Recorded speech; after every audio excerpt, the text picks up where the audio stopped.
E o tātou te talo. Ia malia upolo ngutu ma mawhauwhaunga o mātou loto I lau whawhaunga lo mātou atua o lo mātou papa ma lena te tongi ola ina I mātou. Amen.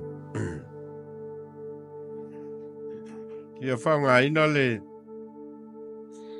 tusi mai le whenga inga fau o le evangelia Mareko. A le whai upo e torusful ma le wha. Ma le whai upo e torusful ma le ono. E a vea ma Matua. Wha soa ai ni mawhauwhaunga whale nganga mo I tātou le nei tai au. Ai se fia muli muli mai a te au, ia whaafiti o ia I a te ia, ma ave e ia lona sātauro, I le muli muli mai ai I a te au.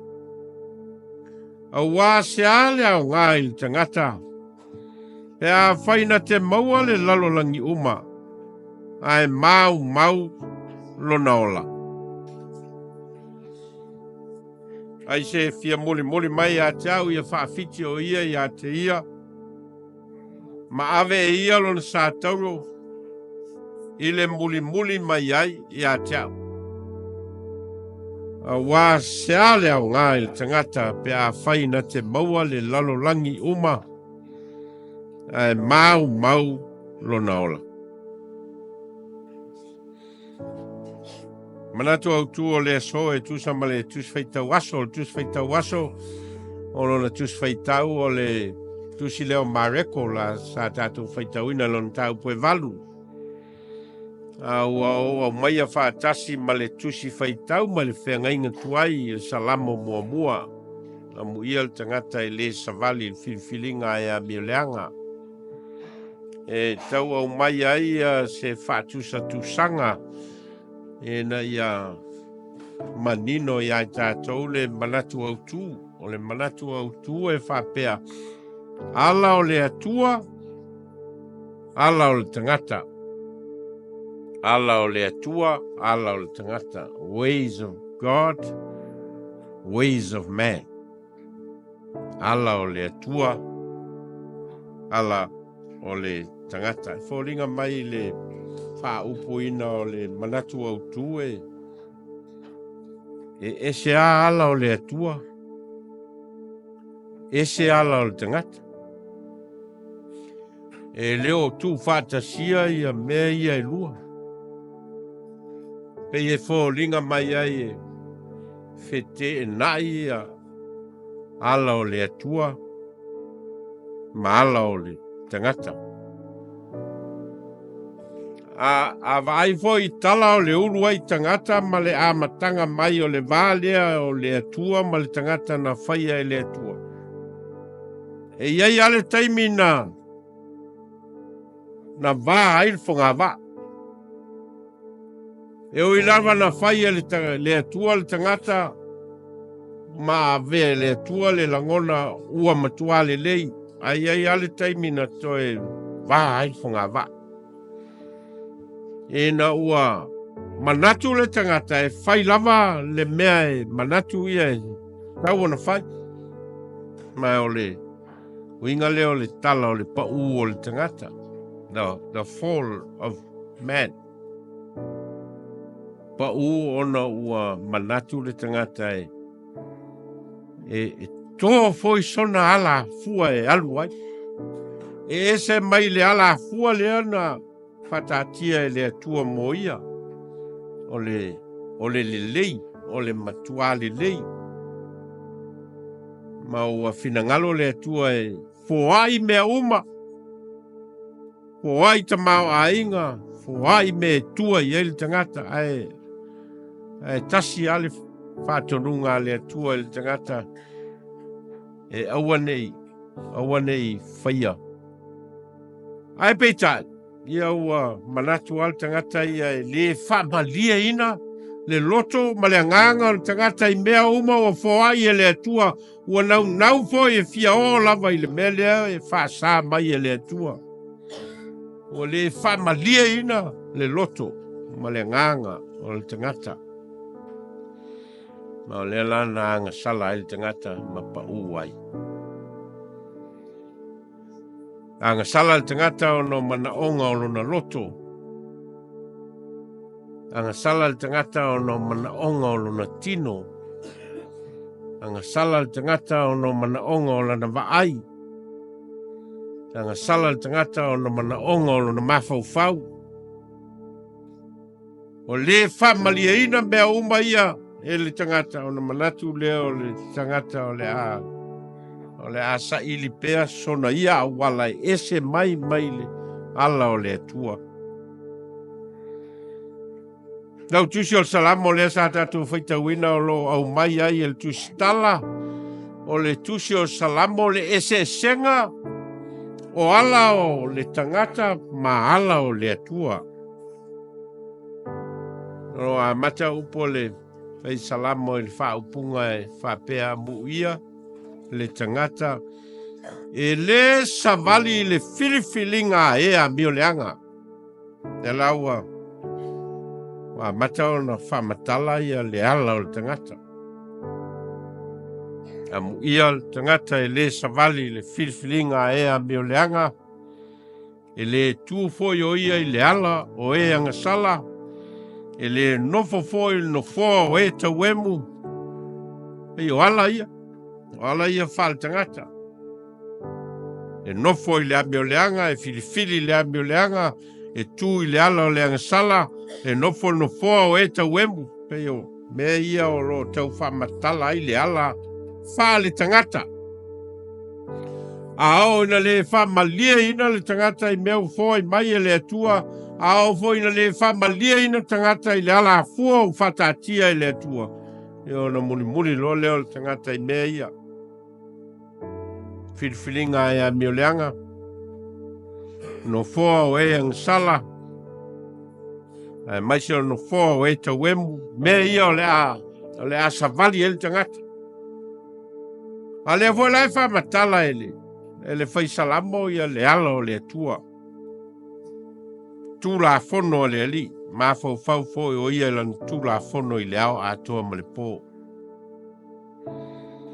mele na la iona ona whatatia e le atua na tula fono malana whea ngainga malona nua o Israelu ina ia tatai mai ai tangata mai le ola anga sala ma le ola le whamalieina le lana alai ona mafua ona whatatia e le atua lo na ala wha le atua o oe o lo unu o au o lo o tau atua ona wingala o le ala lea e te tau na savali ele tangata o ala o le atua.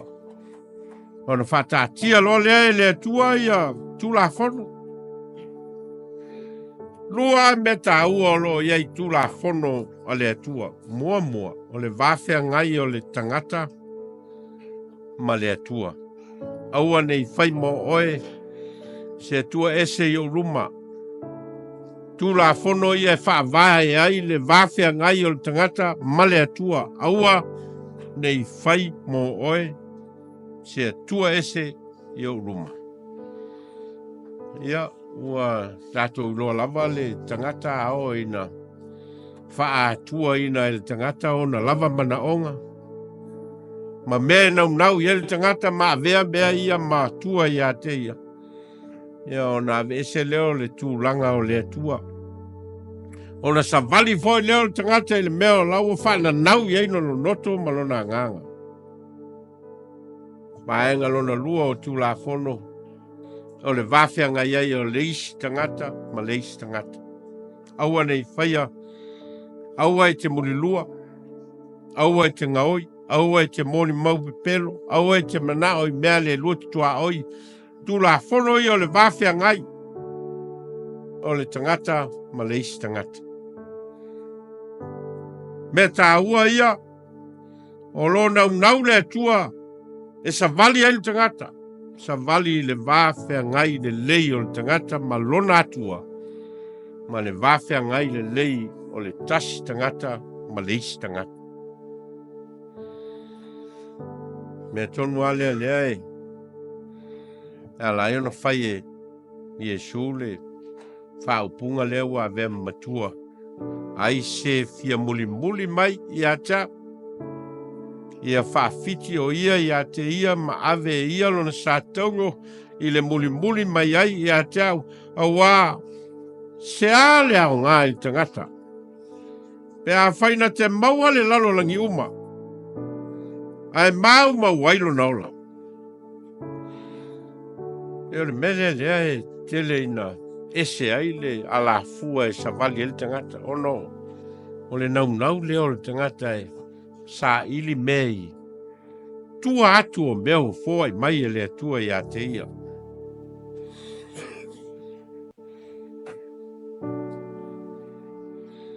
Mea lena tupu i le so fitu o ke topa i le tau sanga len te atu nei.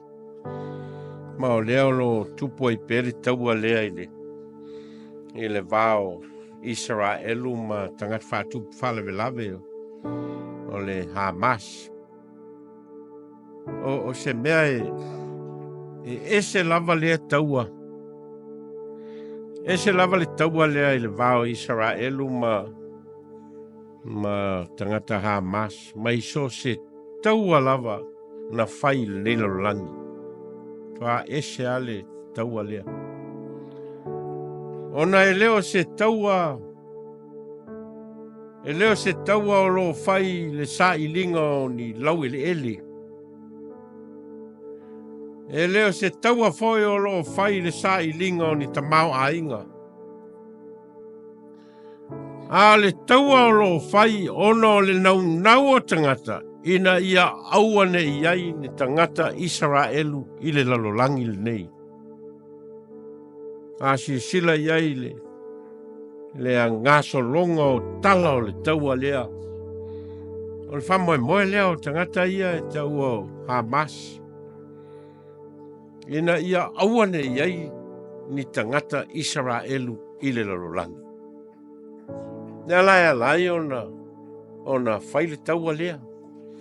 A wale a matanga o le taua.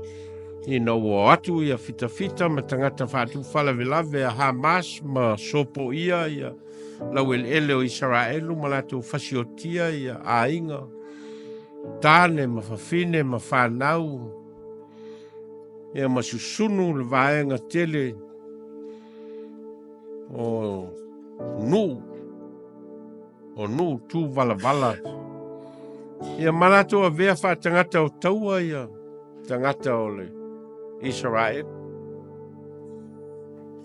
Asa ili se taua e au pito sili o na tele o na tala i le teimi le nei. Ma so se teimi o le tala o taua. Tala o taua lea. Ona e le mafua mai i le taua lea. Ona o se fe taua inga i lunga o ni lau le ele pon tamau a inga. A le taua e mafua mai. Ona o le mana o istangata e whaalea o ngā ina istangata. Ia awane i toi istangata Israelu i lunga o le lau le ele. Mafuanga leo le taua le. Teimi nei ua fitu ia. Fitu vaenga ese o le taua lea. Nao Israelu o le tau ma vaenga ese nei e fitu. O lo osfa ia tangata Israelu. Ai e mafua mai ono o le loto o le tangata le wha malia ina. Ono mo nau ina ia whalea o ngā ina tangata Israelu.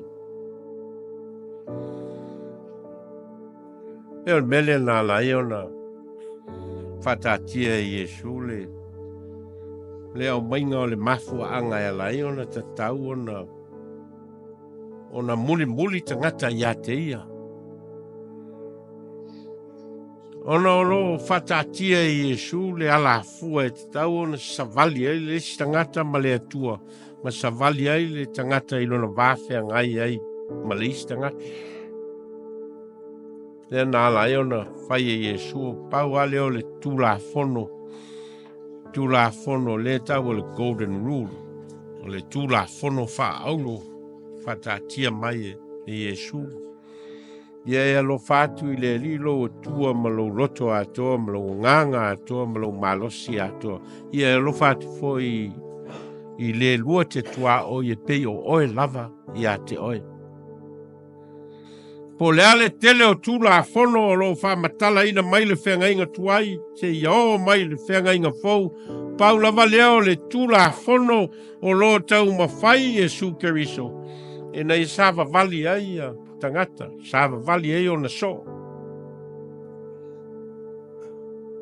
Mai le fitalenga e su e le sili lava le alofa o se tasi le nei alofa. Ia tui na atu e se tasi lo na ola mo ana wo. O te le toi ta ua o tau au na. A wae le i loa le au na me whaia e lona ali. A wau ta ua o tau o wo. Wa wau whai loa atu ia te o tau me uma nau wha longo ai I lo tama.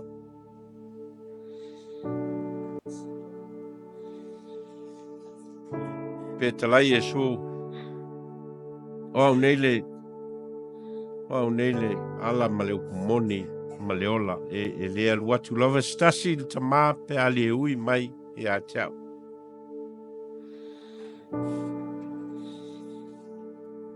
Aluatu nitro o temo e tala noa mai Yesu matu o fesili a niko temo. Ona fetalai leo Yesu e moni o te whai atu ia te oe a le toi whanau le tangata I le mawhai o nei loa e ia le malo le atua. Ma le winga tonu leo le fitalainga lea Yesu ina ia ave le tangata lona lava sa tauro ma muli mai I a tau. Ina ia sui leo langa le tangata. Ina ia whanau fo wina le tangata e le nganga o le atua. O tusi Paulo I le kalesia I Korinito ona whai mai leo fetalainga o le upo le apostolo Paulo le nei a whai o ia ke riso se tasi o le tangata fōwia. Ua mawai le o le tua I whauta wo o mai le o la fōu. Ma whanga le na la I ona whai e Yesu lana fetalainga lea I ona so ma le motu o tangata. A whai e fia muli mai tangata I a tau. Ia whaafiti o ia I a te ia. Ave lona sātau I le muli mai I a tau. Ua le ale au ngae. I le tangata pe a whaina te maua le lalolangi uma e mau wailo na ola.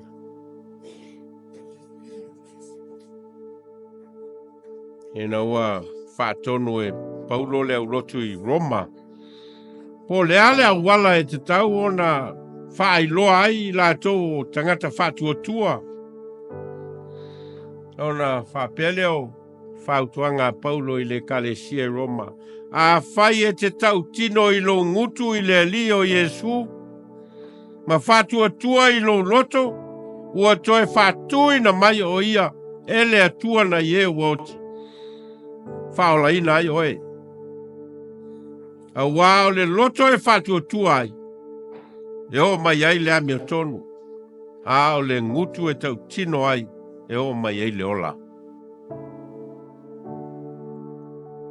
Pa moe leo. Yesu na lai ona ia tapena ina lona au so. Ma lea foi na whai e Yesu lana whātonunga muli ona so. I autou o atu e whai nuu malava ma so ma papatiso atu ia I latou sofa le tamam le alo ma le nganga pa ia. Ma I autou a atu ia I latou ina ia latou whai a mea o whai atua ia te autou. Lua me tā ua, mua. Ina ia whama mai ina loto o tangata. Papatisonga o lo tala noa ai e Yesu le tana whātonunga lea. E le whapea o le papatiso ina na ona papatiso I le vai. A le papatiso ina o loto o tangata. Ia whama mai ina loto o tangata. Lona lua. Ia ao ina tangata. Ina ia I loa e tangata. Le atua malona finangala. Ele na lai ona tau mwhai Yesu ina ia muli so o ia te ia. Ina ia I loa e so. Po ai Yesu keriso. A le a foi le mafua anga wa fio mai ai I le lorangi. Ala na fia mai. Ina ia whailoa mai le malo le atua i le lololangi. Ma le lau whatatia i Iesu Keriso le malo le atua. Ma le whamoe moe o le malo le atua ina ia whaola ina tangata anga sala. Le ana whapea ina le upua. Apostolo Ioane wā whapea lava o nā lofa mai o le atua i le lololangi. O ia o mai ailo nā tali e tō tasi na ia le whano se tasi e whatutua i a te ia. A ia maua e ia le ola whawawau. Whamoe moe leo le tangata muli muli i a Iesu. Whamoe moe na ia maua le ola e whawawau. Whamoe moe ina ia savali i ala whale atua. Whamoe moe ina ia whana uina le ola o le tangata ina ia suia le tangata tuai. E vea ma tangata fou. Te lainga Iesu e le sili lava le alofa o se tasi le nei alofa. Tu ina atu e se tasi lo na ola mo ana wo.